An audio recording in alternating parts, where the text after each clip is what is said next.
Welcome to CBSE Knowledge Hub Class 10 Maths DOE Support Material Chapter 7 Coordinate Geometry आज शुरू करेंगे। इससे पहले मैंने chapter number 1, chapter number 2, chapter number 3 class 10 के सपोर्ट मटेरियल अपलोड कर दिया मैंने, तो वो आप उसका लिंक आपको डिस्क्रिप्शन में मिल जाएगा। तो लेट्स स्टार्ट करते हैं चैप्टर नंबर 7। चैप्टर नंबर 7 में फर्स्ट क्वेश्चन जो है क्वेश्चन नंबर 1 से question number 14 multiple choice question है, यानी कि MCQ वाले क्वेश्चन है। तो ये हम थोड़े से ट्रिक के साथ यूज़ करेंगे, ट्रिक के साथ सॉल्व करेंगे। तो स्टार्ट करते हैं क्वेश्चन नंबर 1। क्वेश्चन नंबर 1 है P is a point on x axis. P एक पॉइंट है एक्स एक्सिस में, okay, at a distance of 3 unit. इसका जो डिस्टेंस है ये होगा 3 यूनिट, यानी कि +3 होगा या तो -3 होगा, from y axis to its left. अब देखो क्या बोला है, वाई एक्सिस बोला है। अगर वाई एक्सिस बोलता है यानी कि आपका एक्स का वैल्यू जो है, सॉरी आपका वाई का वैल्यू जो है वो होगा आपका 0, और बोल रखा है कि ये जो होगा ये वाई एक्सिस के लेफ्ट में होगा। तो अगर आप क्वाड्रेंट ग्राफ बनाते हो तो ये आपका ओरिजिन है, ये आपका एक्स एक्सिस है, ये आपका एक्स डैश है, ये ऊपर वाई होगा, नीचे वाई डैश होगा। अब बोला ये वाई एक्सिस के लेफ्ट में है, लेफ्ट यानी कि इस साइड है, और यानी कि जो आंसर होगा वो माइनस में होगा। और एक बोल रखा है कि डिस्टेंस जो है आपका 3 यूनिट है, 3 यूनिट यानी कि -3। सो आपका x का एक्सिस होगा -3 और y आपका क्या होगा 0। सो -3, 0 ऑप्शन नंबर सी पे है, तो option number C is your correct answer. Okay, now question number 2 देखो। क्वेश्चन नंबर 2 में है the distance of P 3, -2 from y axis. आपको बताना होगा कि y एक्सिस के P जो पॉइंट है ये कितना दूर होगा। अगर देखो हम P का पॉइंट अगर बनाते हैं, यहाँ पर बोला है P जो है 3, -2। सो 1 2 3, दिस इज 1 2 3 एंड -2 इज नीचे होगा -1 -2। ओके, सो हमारा जो पॉइंट होगा वो समहाउ इधर होगा, ये होगा हमारा P पॉइंट -3, -2। ओके, अब बोला है y एक्सिस से P का डिस्टेंस कितना। y एक्सिस ये वाला लाइन है y एक्सिस, तो ये यहाँ से P का डिस्टेंस कितना होगा 3। देखो 1 2 3।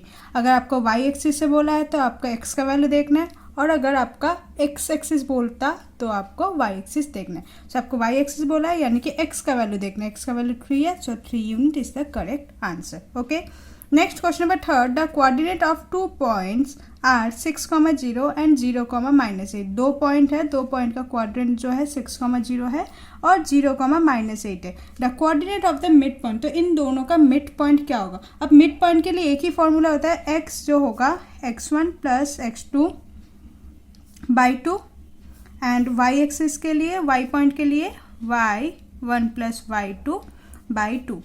x1 ये होगा हमारा, y1 ये होगा, x2 ये होगा, y2 ये होगा।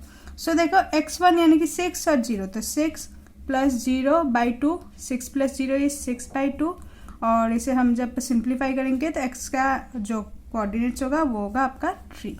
ओके, नेक्स्ट सिमिलरली y के लिए करेंगे। y जो होगा 0 + -8 है by 2, so plus minus is -8/2, simplify करने पर ये होगा -4। सो y का वैल्यू हमें मिल गया y = -4।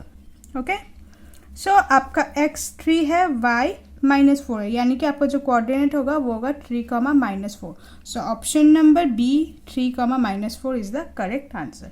Okay, next question number 4, if the distance between P 4, 0 and Q 0, x is 5 unit. यहाँ पर डिस्टेंस बोल रखा है, एक पॉइंट है, लेट्स सपोज ये पॉइंट है, एक है P एंड एक है Q।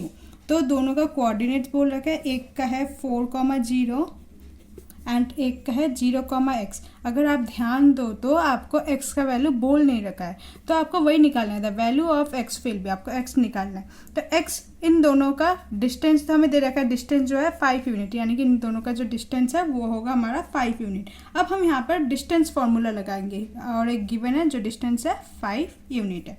सो डिस्टेंस फार्मूला क्या होता है, PQ = होल ओवर रूट में क्या होता है, x2 - x1 whole square plus y2 - y1 का होल स्क्वायर। x1 हमारा 4 होगा, y1 हमारा 0 होगा, x2 हमारा 0 होगा एंड y2 हमारा x होगा। ओके, तो बस पुट करना है वैल्यू x2 - x1, यानी कि 0, -4 whole square plus y2 minus 0 यानी कि x माइनस 0 का स्क्वायर होल ओवर रूट में।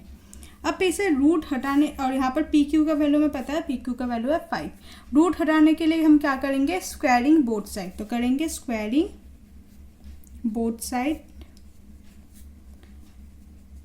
जब हम स्क्वायर करेंगे तो 5 का स्क्वायर क्या हो जाएगा आपका 25 इक्वल टू 0। अब ये देखो स्क्वायर करने से ये वाला रूट हमारा हट गया। हट जाने के बाद ये हमारा -4 का स्क्वायर है। -4 का स्क्वायर होगा हमारा 16 प्लस x माइनस 0। अब ये आपको पता है कि x माइनस 0, 0 से हटाओ तो x माइनस 0 करोगे तो आपका x होगा, तो x का square. Okay, now 25 equal to 16 है। 25 minus 16 equal to x square. 25 से 16 माइनस करोगे तो आपका आंसर होगा 9 इक्वल टू एक्स स्क्वायर। अब नाउ ये जो स्क्वायर है, स्क्वायर वाला पोर्शन 9 के यहाँ पर आके रूट बन जाएगा। तो ये क्या हो जाएगा, रूट 9 इक्वल टू एक्स। और 9 किसका होता है, 3 का स्क्वायर होता है। सो 3 इक्वल टू एक्स। सो हमें पता चल गया एक्स का वैल्यू हमारा क्या होगा, 3, यानी कि option number B. Okay, now question number 5, the coordinate of the point where line x by a plus y by b equal to 7 intersect y axis are. आपको बताना होगा वो कोऑर्डिनेट्स ऑफ पॉइंट जहाँ पर ये वाला जो लाइन है ये वाई एक्सिस के साथ कहाँ पर इंटरसेक्ट करेगा। तो एक तो हिंट मिल गया कि वाई एक्सिस बोल रखा है, तो यानी कि x का वैल्यू जो होगा 0। अगर बोल रखा है ना y axis, that means x equal to 0। Now आपके इक्वेशन दे रखा है, इक्वेशन लो, x by a plus y by b equal to 7। आपको x का वैल्यू तो पता चल गया 0 है, तो पुट कर दो 0 by a plus y by b equal to 7। 0 by a है तो यानी कि इसका आंसर 0 ही होगा, plus y by b equal to 7। Next जो b है यहाँ पर मल्टीप्लाई में भेज सकते हम, तो क्या लिखेंगे y इक्वल टू 7b। ठीक है, सो हमें y का वैल्यू मिल गया 7b, और x का वैल्यू हमने पहले ही डिसाइड कर लिया था, x इक्वल टू 0 होगा क्योंकि वो y एक्सिस में। तो अगर कोऑर्डिनेट पूछता है यानी कि हम क्या लिखेंगे, x, y, तो x हमारा है 0 एंड y है हमारा 7b। सो ऑप्शन नंबर ये हमारा C पे है, तो option number C is the correct answer. Okay, so अभी हमने क्वेश्चन नंबर 1 से क्वेश्चन नंबर 5 तक कर लिया है। क्वेश्चन नंबर 6 से हम नेक्स्ट वीडियो में कंटिन्यू करेंगे। Hope you like this video. Please like, share and subscribe. Thank you.